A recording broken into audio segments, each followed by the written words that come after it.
paano raw ba gumawa ng Rush ID na printing. So actually guys, nagturo na ako nito noong 2022, no? So 3 years ago na yon. And ngayon guys, ituturo ko ulit sa inyo yon, pero may mga bago tayong technique na idadagdag. Naalala ko dati guys, nung nasa networking ako, may tinatawag kaming AKNY, A-K-N-Y. Ibig sabihin nun, alam ko na yan. Yun yung mga tao na alam na raw nila lahat. Yun yung isa sa mga dahilan para bumagsak ka guys sa isang networking. Na-realize ko na kahit sa ang aspeto ng buhay, pag alam mo na lahat, and hindi ka na willing matuto, is dahilan na yan, no, para bumagsak ka. So guys, kung willing ka pang matuto at hindi ka pa nga AKNY, no, so ito guys, tuturo ko sa inyo yung way kung paano ba guys ang Rush ID printing ngayong 2025.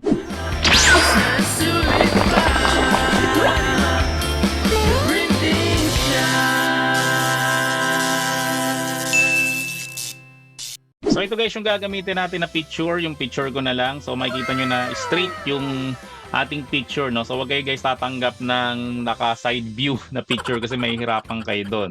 Okay, so ang gagawin natin dito, isaalisin muna natin yung background niya, no? Kasi masyado siyang makalat. Tapos mapapansin nyo dito guys na nakasando lang ako, no? So hindi siya masyadong formal. Kasi guys, mamaya tuturuan ko kayo kung paano ba guys gumawa ng isang formal na ID picture. Tawag natin doon is palit ulo. So mamaya guys, yung ulo ko ilalagay ko doon sa isang formal na katawan. Pero unahin na muna natin to. So nakita natin guys na masyado siyang makalat at wala namang ganyan na ID picture na kita yung background. So ang gagawin natin, naalisin natin yung background. So para mabilis natin guys maalis yung background, punta lang tayo sa website ng remove.bg. Tapos ang gagawin natin yan guys, so idadrag lang natin to doon. Yan, so hindi mo na kailangan gumamit ng Photoshop or any editing tools. Ito lang, magbibilang ka lang ng segundo. And makikita nyo guys na wala na kaagad yung kanyang background, no? So download lang natin siya. Dito lang tayo sa may preview kasi free lang to. Yung max quality kasi niya guys is may bayad siya.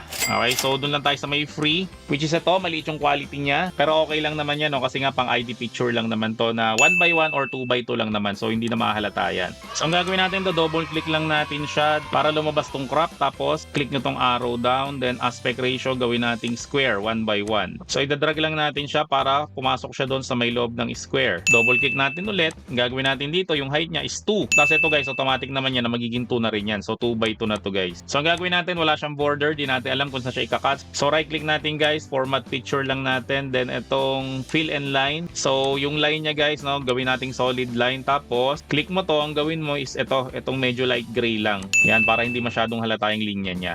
So ang gagawin natin, paparamihin na natin to. So right click muna natin siya guys, wrap text, then in front of text. Yan, para na igagalaw-galaw natin kung saan natin gusto siyang ilagay. Select lang natin siya, Ctrl C, Ctrl V. Tapos i-position lang natin siya, Ctrl C, Ctrl V. Yan, so hanggang sa makagawa tayo ng 4 na 2x2. Tapos select lang natin to, Ctrl C, Ctrl V ulit. Gagawin naman natin dito is 1x1 lang siya. Yan, so lagay lang natin siya dito sa may tabi niya, Ctrl C, Ctrl V. Then click mo lang siya, then hold mo yung control sa keyboard mo, click mo rin to para ma-select yung dalawa, Ctrl C, Ctrl V. Yan, so ganun gawin natin, no, hanggang sa makagawa tayo ng 12 piraso ng 1x1. So okay na guys, nakagawa na tayo ng una nating layout. So ang next na gagawin naman natin is tuturuan ko naman kayo kung paano ba magpalit ng ulo. So dito naman guys, ang gagawin natin dito is gagamit tayo ng Photoshop. Tapos guys, kailangan natin ng mga ID attire, no? So kung saan nakakakuha nito mga ID attire na to, no? May binibenta kami guys ng mga templates for printing. So 199 pesos lang yun guys, yung templates for printing, and lifetime yun na magagamit yun.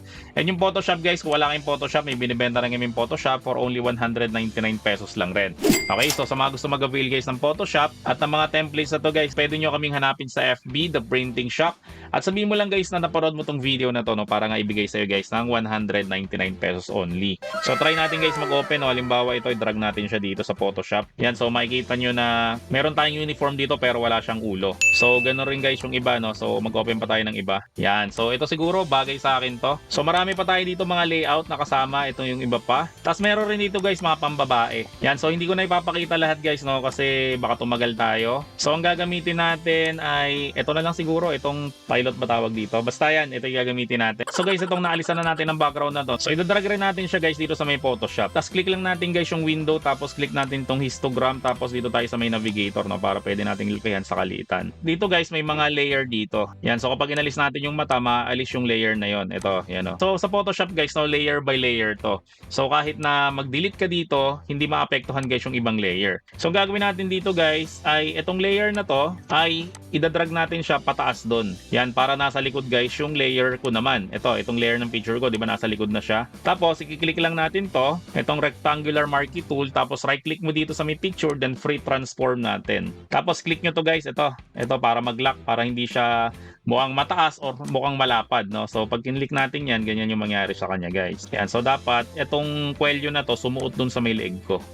So makikita natin guys na may sobra pa siya dito, itong mga sando ko. Dito sa may tools guys, click natin tong eraser. Tapos click ko lang guys yung layer ko again, ito. Tapos i-erase natin, pag may lumabas na ganyan, i-okay mo lang siya. Tapos pwede mo na siyang i-delete. So pwede mo guys lakihan yung eraser tool. So right click mo lang dito, then yung size, lakihan mo lang siya. Alisin mo lang guys yung mga sobra dito sa may gilid. So click lang natin to again guys. Tapos ang gagawin natin para madrag natin to, kasi nga putol yung ulo ko. So i-click mo guys dito sa may layers, itong uniform. Tapos yung picture ko guys, i-click ko rin siya, right click ko lang siya guys, then merge layers ko lang siya.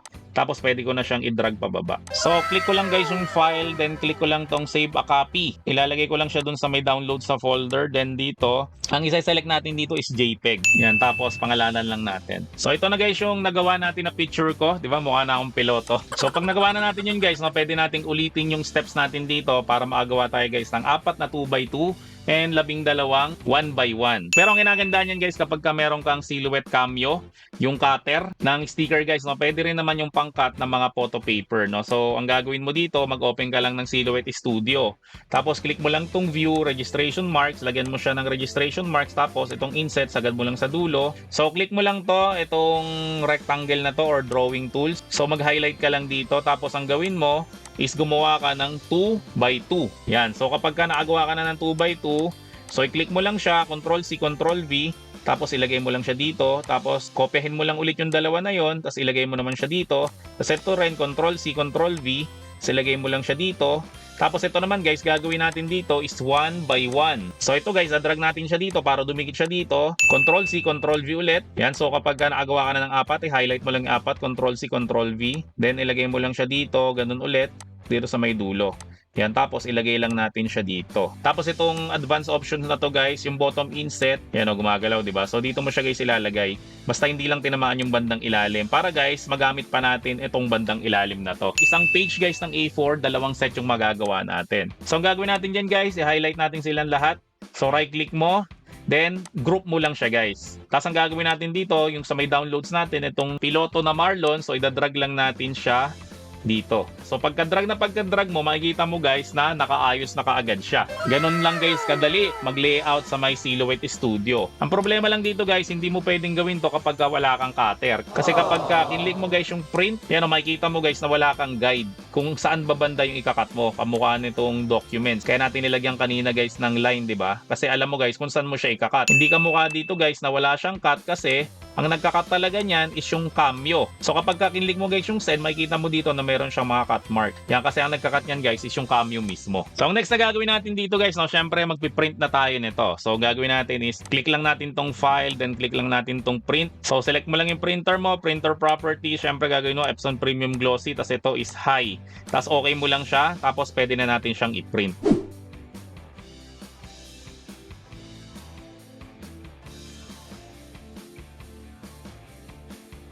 So guys, ang ginamit ko dito na printables is itong RC Satin. Pwede rin naman kayo gumamit itong double-sided na glossy na photo paper, no? So either of the two, pwede guys. Tapos syempre, ang ginamit ko na printer dyan is yung lagi natin ginagamit sa ating mga vlog, which is yung Epson L121.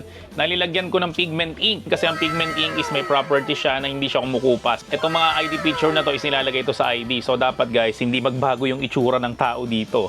Kasi kapag hindi pigment ink yung nilagay mo doon, pag kumupas yan, hindi na mahalata na siya yun. So baka i-reject na yung ID na yon. So makikita nyo dito guys, nakatulad ng sinabi ko, 2 set yung magagawa natin. So ito ikakat natin ng cameo, then ito naman is manual cutting. So makikita nyo dito sa isang printout na to, wala siya mga cut marks kasi nga sa may cameo natin to ilalagay. Then ito naman ay para naman sa may manual cutting. So syempre gamit tayo ng sliding cutter kapag magkakat tayo nito. So kapag ganito na guys kaliit, yung mga 1x1 na lang, ay pwede na tayong gumamit ng gunting para mas mabilis tayo. Pero guys, huwag nyo itong gagamitin sa 2x2 no, kasi tatabingi yun. So dito lang tayo guys sa 1x1 kasi. So ito na guys yung nakat natin ng manual. Ngayon guys, ito naman kakat natin to using our Silhouette Cameo. So dito naman tayo guys sa may Silhouette Studio, no. So sinubo ko na tong ating ikakat. So ang blade depth ko is 5, then yung passes ko is 2. Tapos yung force ko, gawin ko siyang 33. Then yung speed ko is gagawin ko siyang 30. Tapos guys, ipipress ko na yung send para mag-cut na siya.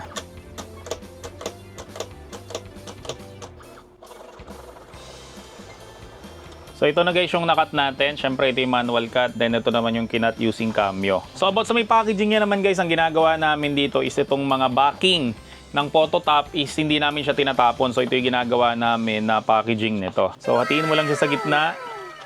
So itutupi mo lang siya guys ng saliwa na ganito. Hindi siya pantay na ganyan. Dapat ganito. Tapos itong sobra dito, tutupi mo siya ng ganyan. Tapos kuha ka lang ng tape. Nasa may kabila rin. So itutupi mo rin siya na ganyan.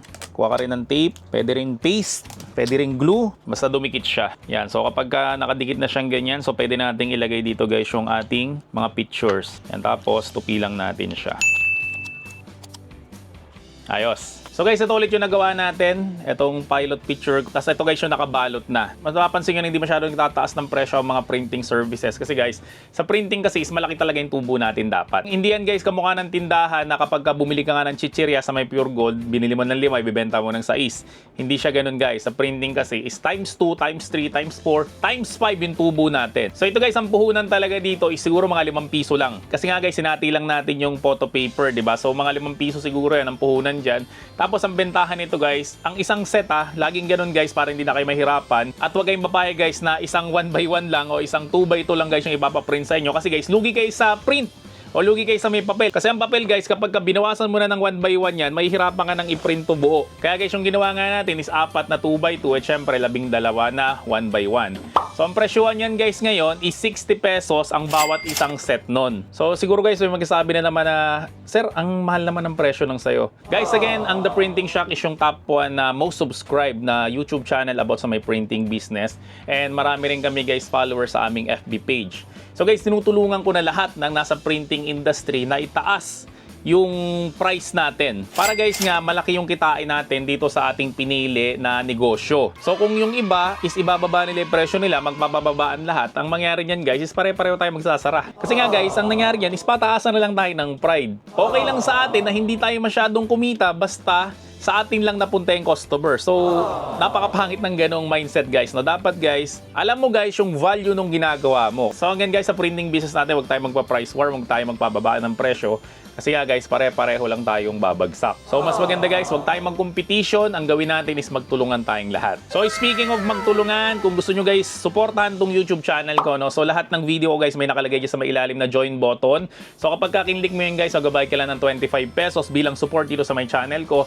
At the same time guys, every end of the month, nagpaparaffle ako ng top 1 raffle. And yung mga members dito sa my YouTube channel ko, is may chance ka na manalo ng 1,000 pesos monthly. So monthly yan guys, automatic nakasali ka palagi. So gaganapin natin yung raffle natin, itong May 31. So kapag hindi ka pa member guys, mas maganda i-click mo yung join button dyan. Nasuportahan mo na guys yung channel natin. At the same time guys, is may chance ka pang manalo ng 1,000 pesos monthly. So guys, lahat ng mga materials, printer, cutters, at syempre yung mga supplies na pinakita ko dito sa may vlog na to is available yan sa amin. So kung gusto nyo guys mag-avail, no, hanapin nyo lang kami sa FB, The Printing Shack, at sabihin mo lang guys na naparod mo tong video na to, no, para bigyan ka ng discount. Kasi guys, kung susuportahan mo kami, syempre susuportahan rin namin kayo sa pamamagitan ng pagbibigay ng mga unique na idea na kamukha nga nito. So kung nag-avail ka sa amin guys, so maraming salamat sa iyo. See you on my next video at bye-bye! The Printing Shack, ayos na sulit pa.